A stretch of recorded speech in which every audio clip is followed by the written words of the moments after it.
नमस्कार दोस्तों, कैसे हो? आई होप आप सब अच्छे हो गए। दोस्तों, फॉरेक्स एनालिसिस की एक और वीडियो लेके आया हूँ जिसमें हम सिंपली एनालाइज करेंगे आने वाले वीक में क्या क्या सेटअप हमें देखने को मिल सकते हैं और कहाँ कहाँ पे हमें रेजिस्टेंस और सपोर्ट देखने को मिलते हैं। वीडियो शुरुआत करने से पहले दोस्तों डिस्क्लेमर, ये वीडियो सिर्फ और सिर्फ एजुकेशन पर्पज से बना रहा हूँ। ट्रेड लेने से पहले एक बार अपनी एनालिसिस जरूर करिएगा। और एक बात दोस्तों, चैनल में अगर आप नए हैं तो चैनल को सब्सक्राइब कर दीजिएगा और साथ में आई बेल आइकन को भी क्लिक कर दीजिएगा ताकि मेरे आने वाली सारी वीडियो की नोटिफिकेशन आपको मिलती रहे। दोस्तों, सबसे पहले देख लेते हैं आने वाले वीक में क्या क्या न्यूज है। तो दोस्तों, हम फॉरेक्स कैलेंडर में आ गए हैं। यहाँ पे हम देखेंगे कौन सी न्यूज जो मार्केट में इम्पेक्ट कर सकती है। तो सोमवार को अगर देखते हैं तो यूएसडीटी की न्यूज है 6 PM को, ये मार्केट में इम्पेक्ट कर सकती है। इसके अलावा मंगलवार को न्यूजीलैंड डॉलर और ऑस्ट्रेलियन डॉलर की न्यूज है, तो इन पेयर में सबसे ज्यादा इम्पेक्ट कर सकती है। इसके अलावा जेबीपी और कैनेडियन डॉलर में भी है। इसके अलावा यूएसडीटी की भी है। तो मंगलवार को मार्केट हमें अच्छा खासा मूवमेंट में देखने को मिल सकता है। इसके अलावा बुधवार को ऑस्ट्रेलियन डॉलर की है, CNY की है, जेबीपी की भी है। तो ये बुधवार को भी ऑस्ट्रेलियन डॉलर और जेबीपी में थोड़ा मूवमेंट हमें देखने को मिल सकते हैं। इसके अलावा 19 तारीख को जो ऑस्ट्रेलियन डॉलर की न्यूज है, ये ऑस्ट्रेलियन डॉलर के लिए बहुत इम्पेक्ट रहने वाला है। और इसके अलावा यूएसडीटी की भी है जो सारे पेयर को इम्पेक्ट कर सकती है। और रात को पोवेल की जो स्पीच है ये भी सारे मार्केट में इम्पेक्ट कर सकती है, यानी कि गुरुवार को। तो बुधवार और गुरुवार 2 दिन हमें ज्यादा इम्पेक्ट देखने को मिल सकते हैं मार्केट में। इसके अलावा फ्राइडे को जेबीपी की न्यूज है जो पाउंड में हमें इम्पेक्ट करता हुआ दिखाई देगा। अब चलते हैं ट्रेडिंग व्यू में, जहाँ देखेंगे कहाँ पे हमें क्या सेटअप देखने को मिल सकते हैं। तो दोस्तों, मैं ट्रेडिंग व्यू में आ गया हूँ, जहाँ सबसे पहली पेयर ऑस्ट्रेलियन डॉलर की। ऑस्ट्रेलियन डॉलर में आने वाला वीक बहुत ही इम्पेक्ट रहने वाली है। तो क्या इसकी इम्पेक्ट पॉजिटिव रहती है या नेगेटिव? तो लास्ट वीक में हमने दोस्तों जो एनालिसिस किया था, यहाँ पे मार्केट को सपोर्ट एक मिलता हुआ दिखाई दे रहा था और ये रजिस्टर का एरिया था। हमने एनालाइज किया था अगर मार्केट यहाँ से जाता है, कोई नेगेटिव प्राइस एक्शन बनाता है, ये पहला व्यू रहेगा। इसके अलावा अगर मार्केट नीचे आता है और ये सपोर्ट लेके यहाँ पे आता है तो हम यहाँ पे सेल करेंगे। ठीक मार्केट अपने एरिया में आया है और यहाँ इसने लोअर लो फॉर्मेट करके जो लास्ट हमारा स्ट्रॉन्ग सपोर्ट था उस लेवल में आया है। अब आने वाले वीक में हम क्या देख सकते हैं ऑस्ट्रेलियन डॉलर में? तो सबसे पहले मैं रजिस्टर एंड सपोर्ट ड्रॉ कर लेता हूँ। ये हमने रजिस्टर और सपोर्ट एरिया ड्रॉ कर दिया है। तो दोस्तों, आने वाले वीक में हम ऑस्ट्रेलियन डॉलर में क्या देख सकते हैं? अगर मार्केट यहाँ एक दिन होल्ड करता है और इसके बाद हायर हाई क्रिएट करता है तो मैं प्राइस एक्शन देख के यहाँ बाय की पोजीशन बनाना चाहूंगा। जो मेरा पहला टारगेट रहेगा 0.64310 के आसपास का, यानी कि ये रजिस्टर एरिया हमारा पहला टारगेट रहने वाला है। ठीक है, ऑल ओवर अगर देखें दोस्तों तो ऑस्ट्रेलियन डॉलर अभी बेरिश में है। तो अगर यहाँ से इसे कोई ब्रेकडाउन मिलता है तो मैं यहाँ फिर प्राइस एक्शन देख के पहला टारगेट मेरा ये रहेगा। ये इसका स्ट्रॉन्ग सपोर्ट है दोस्तों। कौन सा एरिया है? तो 0.61800 का। तो ये इसका स्ट्रॉन्ग सपोर्ट एरिया है दोस्तों। अब नेक्स्ट पेयर को देखते हैं। तो दोस्तों, लास्ट वीक में हमने न्यूजीलैंड डॉलर में जो एनालिसिस की थी, यहाँ पे हमारा 2 व्यू था।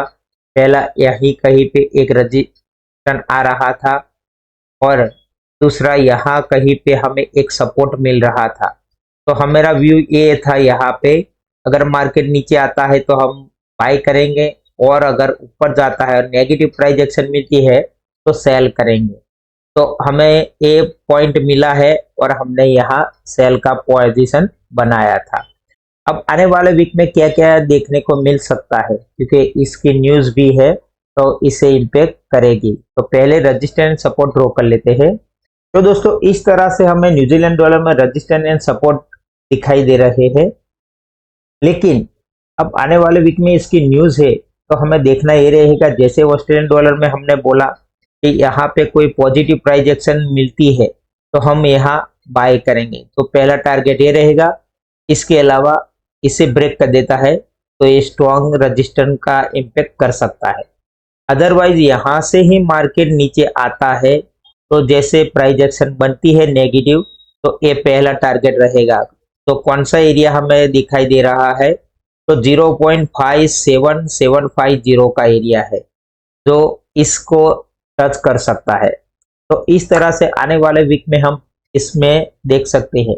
ऑल ओवर सिनेरियो अभी नेगेटिव है तो हमें देखना ये रहेगा कि यहाँ पॉजिटिव बनता है प्राइस एक्शन तो ही हम बाय करेंगे, ठीक है। अदरवाइज हमारा व्यू नेगेटिव रहेंगे। तो इस तरह से हम न्यूजीलैंड डॉलर में देख सकते हैं दोस्तों।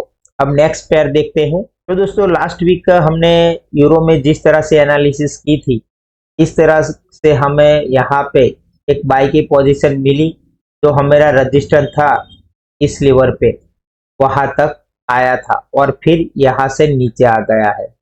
इस वीक में हम क्या प्रेडिक्ट कर सकते हैं दोस्तों, तो इसके लिए मैं फिर से रजिस्टर एंड सपोर्ट ड्रॉ कर लेता हूँ। तो दोस्तों इस वीक हमें क्या यहाँ देखने को मिल सकता है, अभी भी मार्केट इसका हम पॉजिटिव नहीं कह सकते क्योंकि इसने लास्ट टाइम जो स्ट्रॉन्ग सपोर्ट लिया था उसी एरिया में अभी आ रहा है। तो मैं पहले यहाँ देखना चाहूंगा कोई प्राइस एक्शन बनती है पॉजिटिव इस एरिया के आसपास या फिर इस एरिया के आसपास।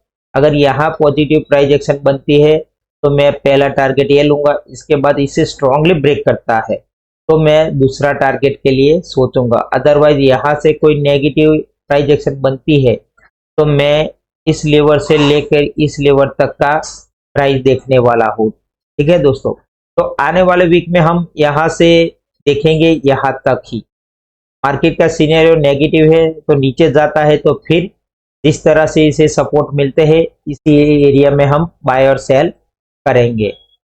अब नेक्स्ट पेयर को देख लेते हैं। तो दोस्तों लास्ट वीक में हमने जेबीपी में जिस तरह से एनालिसिस की यहाँ पे हमें एक पोजीशन बाय की मिली थी और यहाँ पे हमारा जो रजिस्टर आता था इस लेवल के आसपास इसे ब्रेक किया है लेकिन मार्केट के ऊपर सस्टेन नहीं कर पाया जैसे अभी हमने बोला। तो ठीक वैसे मार्केट नीचे आ गया। लेकिन इसमें दोस्तों अच्छी बात यह है कि यूरो और जेबीपी दोनों ने अभी लोअर लो क्रिएट नहीं किया है दोस्तों। तो आने वाले वीक में हम क्या देख सकते हैं, तो दोस्तों आने वाले वीक में हम जेबीपी में क्या देख सकते हैं क्योंकि इसकी न्यूज भी है स्ट्रॉन्ग। पहला व्यू हमारा ये रहेगा यहाँ से कोई पॉजिटिव प्राइस एक्शन बनती है क्योंकि अभी हैमर बनाया है। अगर एक कैंडल एक्टिव होती है और पॉजिटिव प्राइस एक्शन के बिहाफ पे मेरा पहला टारगेट ये रहेगा। इसके अलावा इसे ब्रेक करके स्ट्रांगली यहाँ सस्टेन करता है और इसके बाद कोई पॉजिटिव प्राइस एक्शन बनाता है तो ये रहेगा एरिया मेरा। अगर मार्केट यहाँ से समझ लो नीचे आता है तो जब तक इस एरिया को प्रोटेक्ट कर रहा है तब तक मैं इसे सेल नहीं करूंगा। इसको फिर फॉलोअप लेने आता है, यहाँ नेगेटिव प्राइस एक्शन देखने के बाद ही मैं यहाँ सेल करने वाला हूँ। तो मेरा ये दो व्यू रहने वाला है दोस्तों। पहला तो यहाँ से मैं बाय की ही अपॉर्चुनिटी देखना पसंद करूंगा। तो आई होप मेरे कहने का मतलब आपको समझ में आ गया होगा दोस्तों। तो मिलते हैं अगली वीडियो में, तब तक के लिए गुड बाय।